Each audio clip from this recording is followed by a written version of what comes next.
Hi there, my name's Jill Clements. I am the Promotions Officer of your BMX Racing Association. Thank you for purchasing this BMX MAG video, and we hope you have lots of fun with it. Before the racing starts, we felt you may wish to know a little bit more about the personalities in the sport, some of which you may love, others you may hate. I would like to start with Bill Baggs and Paul Spur, who are joint chairmen of the new association. If I could start with you, Bill, I would like to know, how long have you actually been connected with BMX racing? Certainly, Jill. Well, I think it's about six and a half years. I started by taking my son to the Farnham track, and there was a 4-lane track. We actually had 650 members in that club at one time.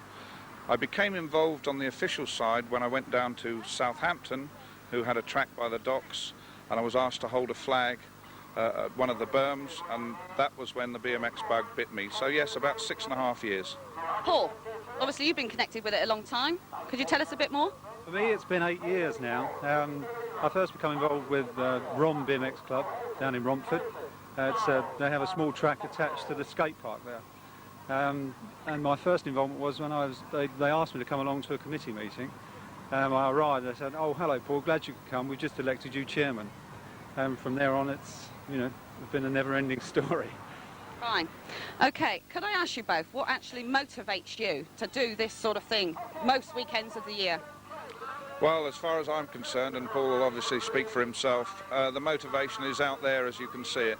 At club level, regional level and national level, I try to ensure, and with many others, that we put on the best possible racing program as we can under the safest possible conditions. And I get really motivated when I see something like we have here today with 1,000+ riders. Just to see them all going round and racing for it is all the motivation I think anyone needs. Paul, something must motivate you as well. Is it the same as Bill, though? Absolutely. I think Bill's covered most of the points there. It's the success of what we're doing that gives me a buzz, and to be successful in that is everything, really. Right, now the sport must be progressing somewhere. Where do you see it progressing for the future? Bill? Well, I think for the first time, because we've joined together as EBA, the sport definitely does have a future.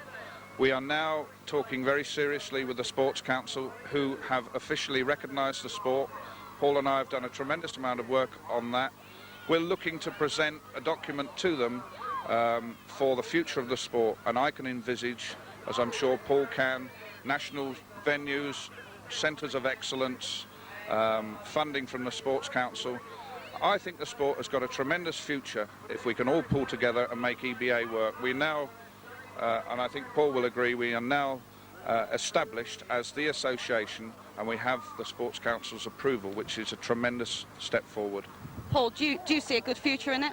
Nothing to add to that really, but I think that's the way of it. We must all work together now just to make the thing more slick, more professional, and work towards our own track, the association's own track, a BMX stadium, that sort of thing.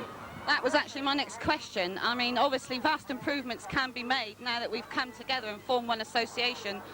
What major improvements could you foresee happening now, Bill?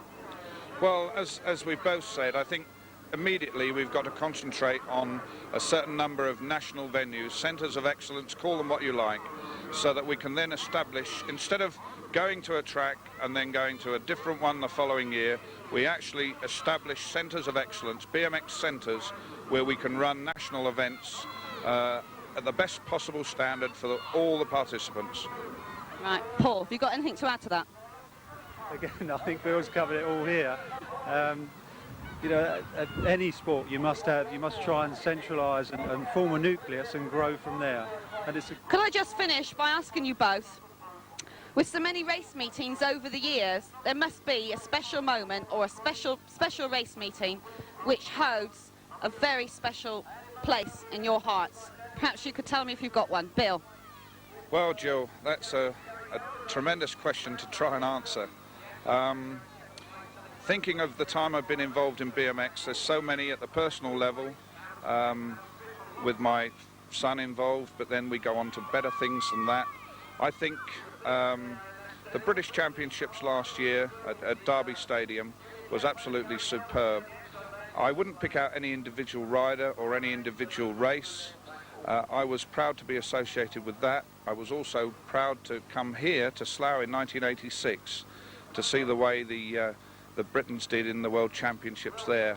And there were some tremendous memorable moments there. I'll never forget Sarah Jane Nichols in her final when she came out of the gate last and she won what I thought was a super final. So it's a very difficult question to actually answer because every single time we go somewhere I have a memory of where we've been.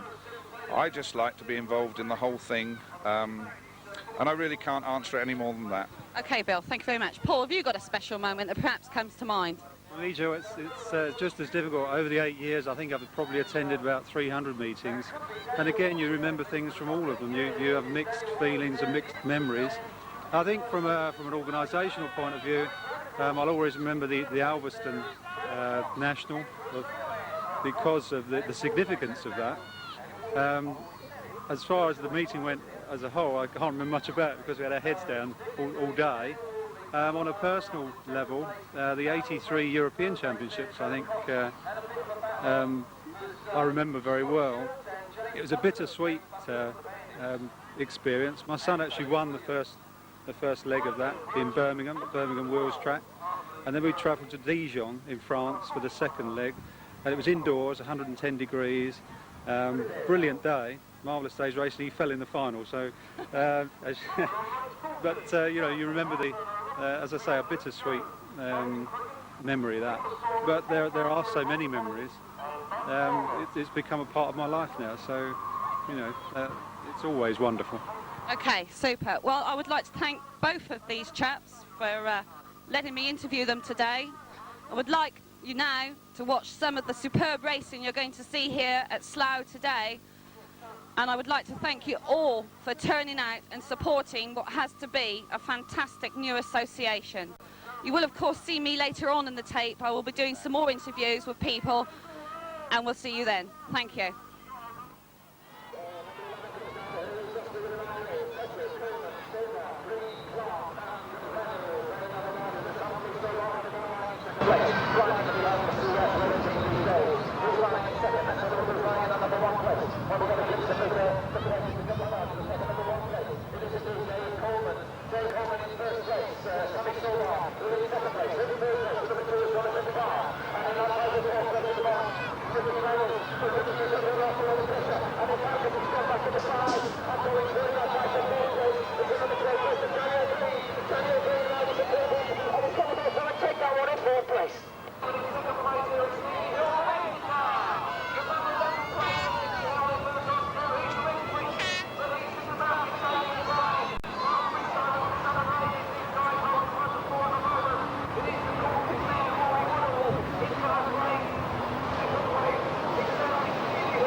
qualifying place. Okay, still with the 13, there's Daniel Evans there, the Auburn man, straight into the lead with Nico Hook up there in second place. So Daniel Evans, Nico Hook, okay, numbers 1 and 2 are numbered, and I think it's going on again from Peter Brown in first place. This is now into the place, it's storming through there. Going forward, the number 18 tail from the first on that time. So he's not in the third time. Here comes Daniel Evans, Nico Hook. Number 8 played of 12 going on in 18 last one. Okay, we go. This time we get back to the trail. There's Anderson there. We got Chris Drilling, Melbourne, Andy Melbourne, Simon Gilbert, Jamie Morris, Simon Weston, Stephen Reed. But it's at the moment, it's Martin O'Troll, the Portland lad, out there looking absolutely superb on the far side of the track. Martin O'Troll, leading the field at the moment. 1, 2, 3, 4, 5, 6, 7. 4 is throughout. To the mark is lying second. The number 8 is lying third. That's Jamie Morris in second. Stephen Reed is lying third. Opening the check on that side of fourth place. And it's got 2 inches through in front. That's another 9 for Simon Gilbert. Simon Gilbert taking in there. Simon Gilbert going through to that third place. And Stephen Reed taking 4. Okay, 14-year-old corners. And Dylan Payne, the free-agent man, going well. Puts himself into a very, very healthy lead in this quarter-final. Ronnie Robertson from Rockwell, second place. And third place there is Stuart Thomas from Hillingdon. In third place at the moment with a couple of calls on, but they're going through with Dylan Payne, Ronnie Robertson. And the other guy was Lee Anderson, but it's Darren Reed. Darren Reed, absolutely top line, in that second place in the third place. It's Chris Metcalfe. Chris Metcalfe, here's that by the second place. I'm sure with the 3 flash pass, but it can't have been by him. So I've got another down that he involved. So whatever that is, or whatever it's supposed to be after he's done it anymore. So it's really 1-10 line in second place. Chris Metcalfe. So the 3 plays and the rear follow going on with the 15 going style. Pretty healthy on the second place, and right on his heels is Andrew Daly from Hawbury. But it is Nicky Lacey looking really, really good. If he comes round the last mark, it's space between him and second place. The battle's on between Andrew Daly and Julian Allen. And in fact, all these guys go the 15-year-old quarter-final.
Still with the 15s.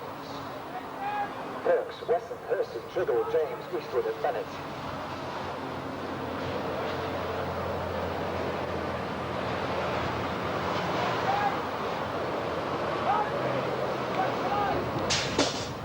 One rider goes down on the gate and he's rushed the whole thing there this time around. Get out there, going in the number 1 place is Joe Eastwood. Joe Eastwood out there in the number 1 place at the moment. Joe Eastwood just got out of the gate in second place. Got the rest of the ground in the third place at the moment. So it's Joe Eastwood in that 1 place.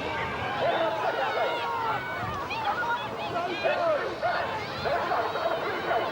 James Triggle in third place. And number 3 place. Cameron Wilson going in third place at the moment. There it is there. Tail rider sitting on the track and we're making the way down. It's certainly Eastwood in one. taking second place. I've got turn number 3. That's slightly confusing. Okay, 15 corner from gate number 1 to our west gate 3 and a half track. But moved on back to about 4th place and Michael Gray 24 wheel drive with the David Star. Michael James with the FD back right up there and it's Will Brian Webb right up there. Come on, James! Behind him and the guy in the front there. They are going down. There are now 6 drivers and the 4th place is Wendy is right up there with Star right up there too. With Aidan Christie going through with Michael Gray from Horby. Okay, he's down here in the middle of the track like that. Let's see if we can get him through.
Right, Superclass quarterfinals get through to Paul Upshaw, Paul Schilling, Richard Barrett, Lee Alexander, Carl Alford and Paul Bernard. This promises to be something special. Down they go, and I'll be coming in here with a little bit.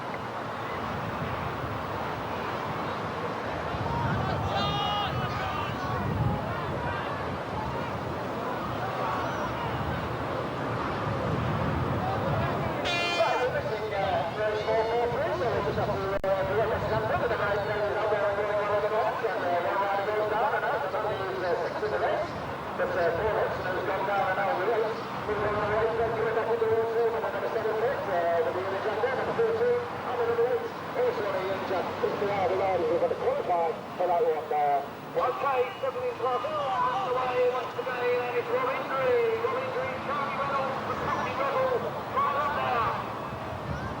And it's Charlie Reynolds up there in first place. Long time no see Charlie, but they're seeing him now with Rob Injury up there in second place. And in third place there it's Robbie Ray. But moving on through now, another straight of Rob Denver. Stormed through that turn, but Charlie Reynolds going very, very well. Thank you very much. With second place, Rob Denver. I'm sure of Injury coming through. Faces there, but it's race 45 on the gate super dust with Get Shooter, Paul Upshaw, Paul Sholick, Richard Barrett, Lee Alexander, Carmen, and Paul Bernard in the gate of stretch to the talking stretch. And then the super is going away from there is absolutely crystal down the field. Richard Barrett for the half, the half, that's the gate. Barry Raiders, Get Shooter in through, back there. Get Shooter's down! Get Shooter's down! And out he got it over the fast side of the track. And that's the end of the round. In that second place, Lee Alexander. Keep it going, also he's third. And he's Paul Sholick for the direction. Hang in there. He's not right to fourth place. So he's got Paul Sholick. He's really going there. Now we'll realise they're in there to qualify. It's Upshaw who's going to qualify in that fourth place.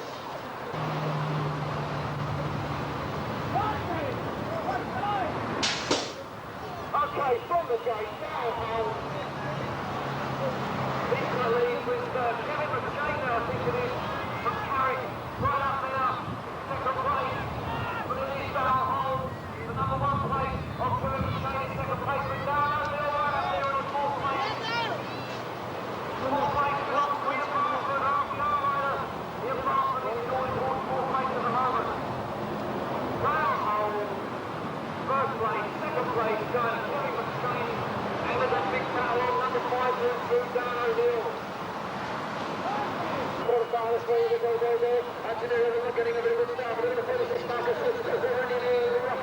Marcus is absolutely blasting away, right up the side, down the path, down into the railing, Marcus one rider goes down again there. But in order to still Marcus is down there, one Anthony River lying in second place. In third place is Neil Brown, that's the 1, 2, 3,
really are victors. But look at these guys, they come all for themselves. He's smiling, that guy, can you believe it? Right, all the race with the 1-2 race, being situated, they're not coming. The rain is on fire and car, they're round up in the middle, being in races in the favourite big guy you can race. And he's got the rest of one there, they're coming. Come down, looks like he's still going to get the race.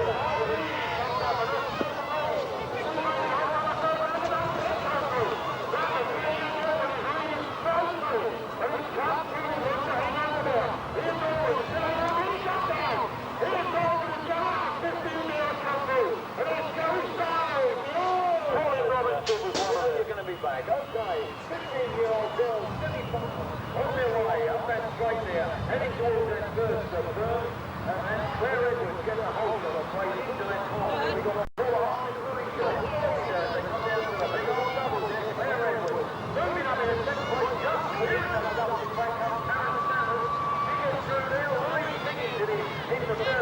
they go out now, out in the centre of the track, and way around into that last turn. Look at the front those clear Edwards, Karen Turner, opens up here those doubles for Boyd, who played it, and Louis Higgins now, quick through the press, I think he was.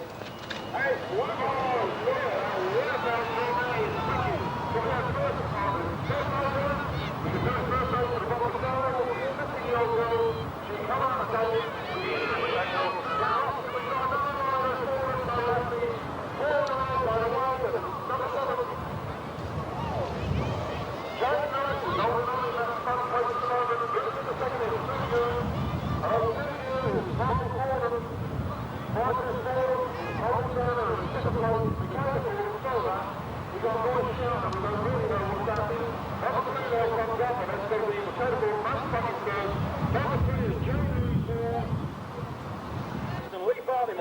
Mark Burke, Richard Hersey, Jamie Stark, and Aidan Christie, and a wicked one up there. First jump there, Lee Pixton on the outside, two down the inside, Jamie Stark, Lee Pixton, Jamie Stark, followed by Aidan Christie, as they go over those doubles on that first turn, round there, round for the decision maker, there's a 21 behind them, but still, in the lead as they go over there. Lee Pixton, and here is Jamie Stark, right behind them, Aidan Christie, right on the outside of the track, and moving, Jamie Stark goes in front of Aidan Christie as they go over the doubles. Let's check this guy out as he comes round that last turn, back to number 30, to Dean Rice, he gets number 3rd, Aidan Christie just hangs on, so that was... Well there, the other guys are going, and this is going to be one man right to be to the round. As we think over this match, and it's not as well as the big round there, but from the Sunway, Sunway, Sunway, Sunway,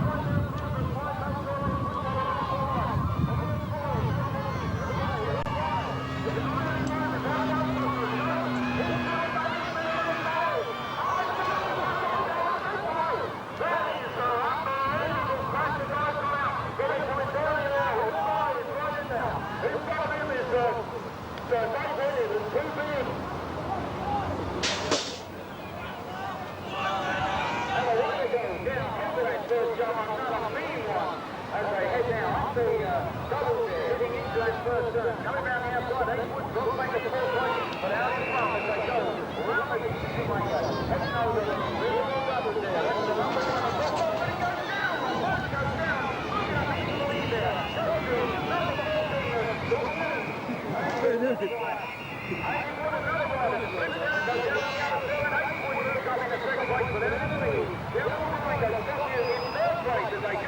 Across the finishing line, that's Kevin Robertson.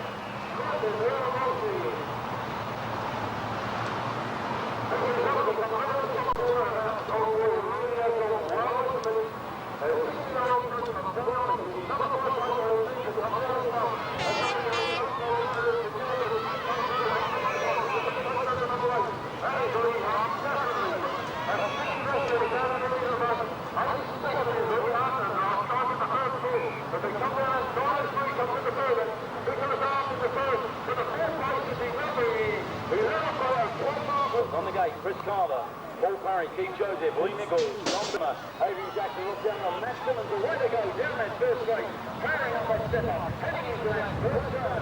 Lee Nichols is in second place, half Mike Edwards, they go in the lead as they go over there, tight together, and moving round, right together, round that thing, round the decision maker, there's a power shot, and Keith Joseph moves on in the fourth place as they come round into that next turn, to the side, in the lead as they come round there. That's the 9th Chris Carver, in the lead as they head round, over the thing goes, and it looks like Lee Nichols in second place, Matt Simmons looks like he moves up in the third place. It is Lee Nichols, Matt Simmons now switched on the looks like Chris Carver. That's a tight one on the line. These 3 guys, 1, 2, 3 across the line. Benny Humble, please. Benny Humble to the first aid. Benny Humble to the first aid lorry, please. That's the way to go.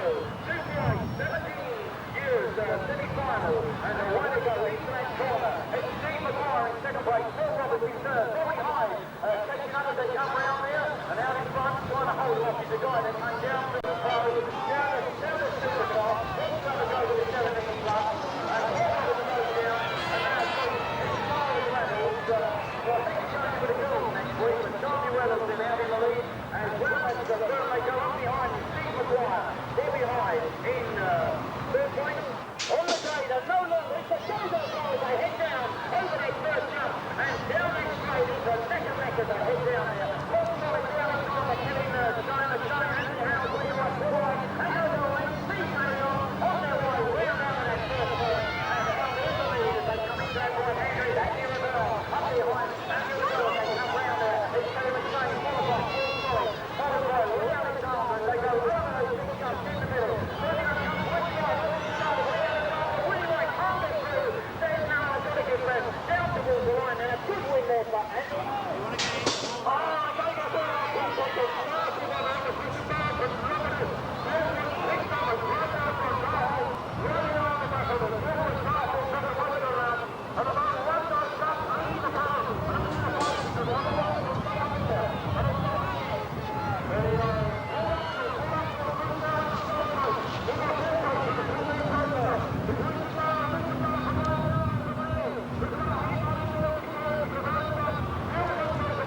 Okay folks, well we've got a short break in the racing and I'm going to take this opportunity to have a quick word with a few of the riders here today.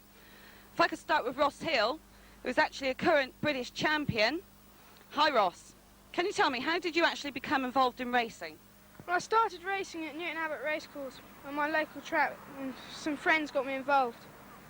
Okay, and what do you think that the sport can offer a lad of your age? Lots of fun, enjoyment, friends. There's obviously a lot of pressure in the sport. Can you tell me how you actually cope with that pressure? Well, there's a lot of good riders in my age group, so it's quite hard. So I go back to the van to psych up for my races. Okay, Ross. Thank you. Many of you know our next guest, Del Holmes, still only 17 years of age and fast becoming a legend in the sport of BMX. If I could just fire a few questions at you, Del. In your age group, the guys are something special. How do you prepare yourself for each national?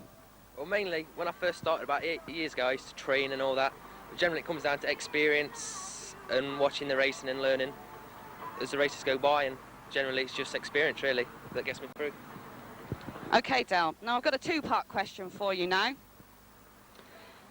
With so much racing over the last few years, what, in your opinion, was your personal high point? Well, mainly probably tripling out the British Championships last year and winning the European Cup last year in Holland. That was probably the best I feel happy about, yeah. And what does the sport hold for you in the future? A lot of fun, you get to travel and hopefully some money. Okay. We now have for your delight a senior rider who has the coveted Hall of Fame award. If I could introduce you now to Brian Iddens. Hi, Brian. Hello. Brian, what is a man of your age doing riding a bike in all weathers on tracks up and down the country? Shouldn't you be at home tending your garden and going shopping with your wife? No, the fellas in our age, they're great. The magic. What it is, you get a lot of fun out of it.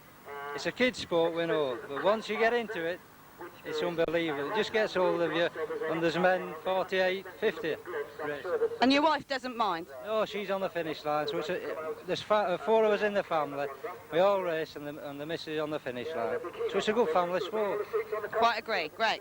Can I ask you the next question? What actually keeps you in the sport? I think it's the pleasure the kids get out of it. And as well, you know, the men get out of it too, but I think it's the pleasure and the challenge. It's a great challenge to any kid and myself at all. Quite.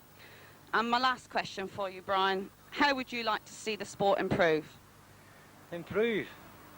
Well, we've got one organisation there, and I hope we can keep it together and get all the bad things sorted out, and then the sport, it can't improve anymore. It'll be marvellous. Okay, Brian. Okay, folks, that's all my interviews for now, and I think we ought to get on with the most important thing of the day, and that's the racing.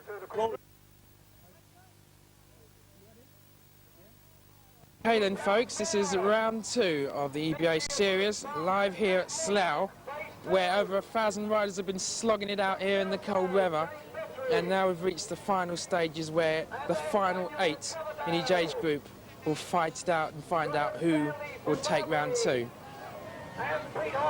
Oh, we've missed it, yeah. Okay, this is the 11 plus cruisers. 11 plus cruisers. Lee Barton, Clint Alexander, Mark Hope, Harper, Matt Mortlock, James Bettleridge and Daniel Coverdale. Here we go. Oh shit, I can't do it. Alright. Clint Allender has a first place lead and looks like he's going to keep it there. Lee Bertram looks like he's going to be content with second place. And that's the way it looks like as they come over the line. Clint Allender looking back nice and confident. They're taking a win. Lee Bertram in second, and that's the way it comes through. 13 under girls cruiser. Here we have 7 young ladies on the go. Rachel Madden, Michelle Chinnery is pretty good, having a good day. Nicola Anderson, Claire Overley, Lisa Starlight, Kelly Jones Sanders, and Beverly Hudson, and they're off. Okay, Kelly Jo Sanders out in front over the first jump. This is the Slough BMX racetrack. Is it on? Kelly Sanderson out in front over the second jump, round the first turn. This is Slough BMX racing at its best. Michelle Shinnery jumping the big doubles. National number 911 out in front. Michelle Shinnery. Michelle Shinnery takes the lead into the last corner, entering the last straight. Finish line is in sight. You can tell the relief on their face as they approach. 20 yards from the finish line, and it's Michelle Shinnery at first. Who's second? Looks like Nicola Anderson is, yeah, I think just about got second now. And here we go to the next race.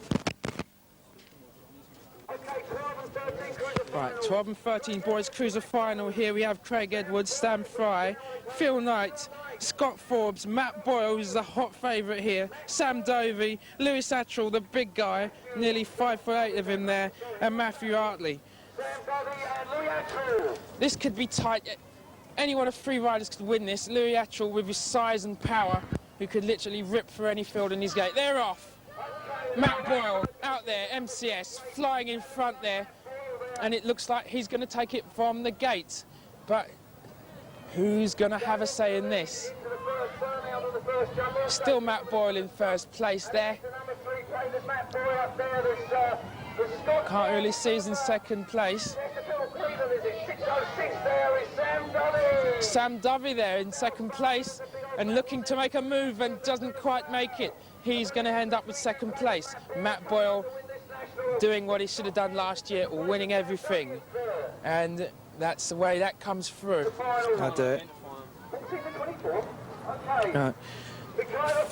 14 plus girls, Michaela Fordham, Karen Stanners, Lisa Wright, Joan Goffin and Mandy Hemsock, who I believe is racing in the superclass girls as well.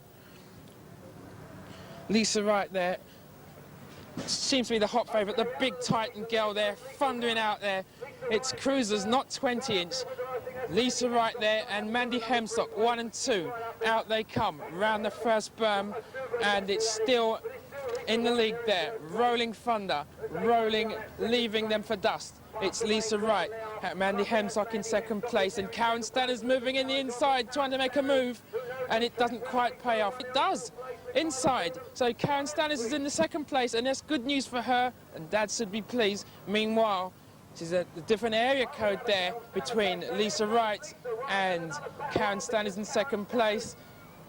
And Karen Stanners is actually taken over by Hemsock. So to the 14, 15-year-old boy cruiser.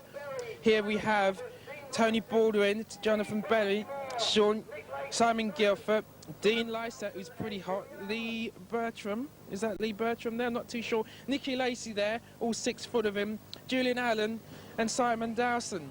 And out in front, Tony Baldwin, cruiser extraordinaire. This is his class, this is his world, no one's going to touch him. He's out in front, looking good, styling over those doubles, moving into the track. Where is Nicky Lacey? He's nowhere to be seen, and it looks like the British champion play, who I can't really identify. Trying to think who that is. It's quite dodgy from this angle anyway. But it looks like Tony Baldwin's going to take this one out, and he adds to yet another massive trophies there for cruiser. Absolutely unstoppable. 16, 17 plus cruiser. Here we have Matt Simmons, Steve Townsend, Graham Barkley, Paul Wood, Keith Julie, Rob Burton, Grant Arbuster and Lee Hunt. Matt Simmons, Mr. Rambo himself there, should be in the Auburn strip in gate 1 as we look at it. Right, everybody's got the snap. Out he comes. You can see the red jersey of Auburn. Matt Simmons there out in front there and having a good one. Trying to find out who's in second place there. It's Keith Julie. Is it Keith Julie? I'm not too sure. It's the number 7 plate of Keith Julie. It is. He's making a bid for a lead. Second place looks like all he can get because no one's going to touch Matt Simmons because the rest is history. Who's going to take the minors? I'm not too sure. I'm trying to see the numbers. And Rob Burton looks like he gets in there from Chesterfield.